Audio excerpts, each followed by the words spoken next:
Hi friends, ఈరోజు నేను మజ్జిగ చుక్కట్లు ఎలా ప్రిపేర్ చేయాలో చూపిస్తాను. చూద్దాం రండి.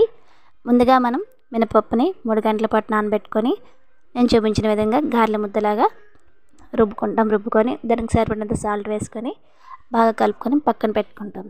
ఈలోగా ఒక బౌల్లో పెరుగు వేసుకొని బీటర్తో బీట్ చేసుకొని దానికి సరిపడినంత సాల్ట్ వేసుకొని బాగా కలుపుకుంటాం. కొంచెం వాటర్ వేసుకొని బాగా కలుపుకొని ఈలోగా తాలింపు కోసమని ఒక ప్యాన్లో ఆయిల్ హీట్ అయ్యాక ఆవాలు, జీలకర్ర, పచ్చిమిర్చి, కరివేపాకు వేసుకొని ఫ్రై అయ్యాక ఆ తాలింపుని మనం ముందుగా ప్రిపేర్ చేసి ఉంచుకున్న మజ్జిగలో వేసుకొని కలుపుకొని ఈలోగా ఒక ప్యాన్ పెట్టుకొని ఆయిల్ వేసుకొని హీట్ అయ్యాక నేను చూపించిన విధంగా చేతితోని చిన్న చిన్న అట్లుగా వేసుకొని దాని చుట్టూ ఆయిల్ వేసుకొని కాసేపు అయ్యాక అట్లను తిరిగేసుకొని ఆ అట్లను ఒక ప్లేట్లో వేసుకొని మనం ముందుగా ప్రిపేర్ చేసి ఉంచుకున్న మజ్జిగలో వేసుకొని ఉదయం వేసుకొని సాయంత్రం అంటే మూత పెట్టుకొని సాయంత్రం తింటే బాగా నాని భలే ఉంటాయి ఫ్రెండ్స్.